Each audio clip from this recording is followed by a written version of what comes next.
Hi everyone, in this video I'm going to talk about forklifts and basically a little bit of points of operating and maintenance of it. So if you don't know what a forklift is, this is one. Uh, they are used in uh, distribution, big companies like uh, manufacturing and a lot of storage units to handle a lot of packaging. Okay, so in this presentation I'm going to speak about what is a forklift, how to operate it and how to maintain it.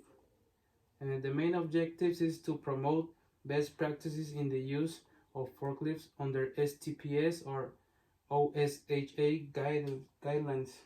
So these two are two big organizations that uh,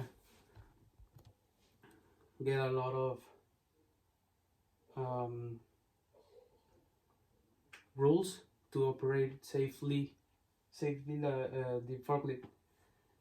Develop in the participant commitments and responsibilities. Reduce incidents, that is the most important thing, of unsafe acts and accidents at work. Okay, so the forklifts are a lot of weight with four wheels. They weigh like more than 2 tons. So if you want to stop a forklift, you have to make sure to it has a great brake system.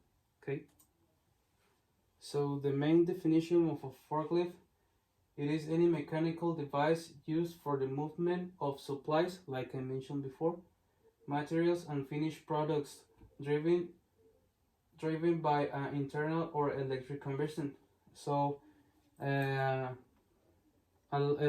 we have a lot of forklifts, like in the presentation said. They can be for internal combustion, like for gas, gasoline, propane, or diesel, or it can be electric. So if your forklift is electric, you have to be more uh, you have to put more maintenance on it, because it use batteries, and you have to put water on the battery, you have to charge it, you have to with the multimeter check every cell of the battery. So if your battery is in bad condition, your forklift it is not gonna work anymore, or probably it may cause a lot of damages in other components that is more expensive than combustion. This is the wrong identity of a forklift. This is a main example of bad use for it. The forklifts are not stairs, elevators, or conveyance. So sometimes we have to hurry or a lot of work, so we make bad decisions.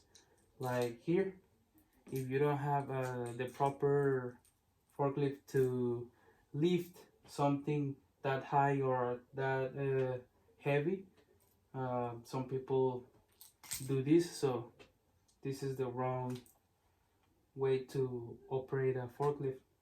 Or maybe if you are a lazy person and you don't want to walk along the distance, so you can, a lot of people say, hey, give me a ride, and sometimes the person sits down in this part, and that is a wrong thing, because you can make an accident and provoke damages. These are the main features of a forklift. So we have the wheels, the mast, the main mast, the direction steering, the cabin, the seat, propane gas tank, the the counter lift. These part are the most heavy of the forklift, so this part helps the forklift to not go in front. Okay. Safety. This is the seat belt, direction axle, traction axle. This is the grill and the lights. Okay. We have a lot of types of forklifts with 3 wheels, 4 wheelers, and sit downs and sit ups, and a lot of weight capacity. And this is electrical. We have the battery here, and this is propane. This is diesel, and this is diesel too. These two are used on junkyard or to transport the woods, because they run a lot of distance. And these are for indoors. If you are working on a medical or food industry, you have to use electrical because they don't have emissions. So you have to respect the foods, the medical stuff. Okay.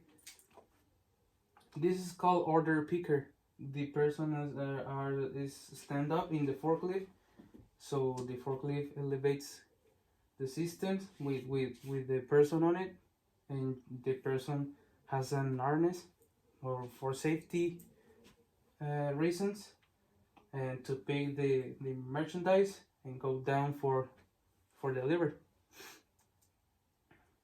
Operator attitude and aptitude. The attitude is not acquired, is determined based on our way of assuming any task we perform. Aptitude, it is the ability of a person to perform or a job or a task, and which is acquired either by time and experience or through appropriate training. Okay, this is our different things, but that the operator has to have, needs to have. Okay, this is a simple graph of deaths by forklifts. These are the ranges of age: under 20, 3%, 20 to 24. We have 10%, 25 to 34, 22%, 35 and 44, 27%. So we can see that these two ranges are the most with deaths in these two. 56 to 64, we have 12 only. You might think, yeah, I'm bigger. I have a lot of experience driving a forklift, but you have to drive these things like you never driven before, because sometimes the experience can be like a joke sometimes, because you think you know everything, but that's not the case.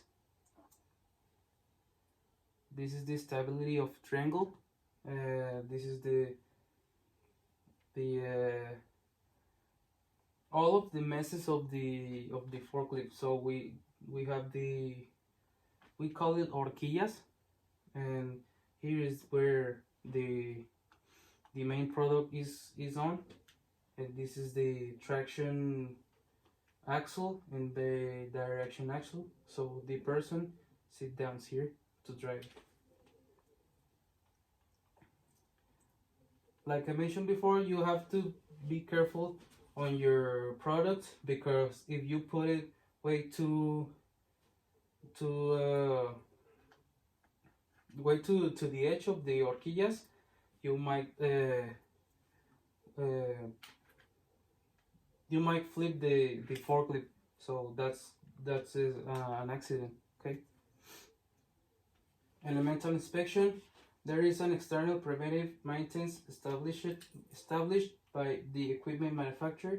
So if you have a forklift, you have that provider that you can call it, and hey, the forklift is it's not working, so the company can check it for yourself. And daily check 5 minutes before starting work, reviewing the most fundamental. And if you have operators, yeah, they have the task to take a look of the forklift to report any issues with them. So the person has to check like the wheels, the steering, the fuel, the lights, the brakes, the most important thing. So if there is any issue on all of those stuff, you can report it with your maintenance established, like your provider solution. And that will be all for my part. So I hope you enjoyed and learned something.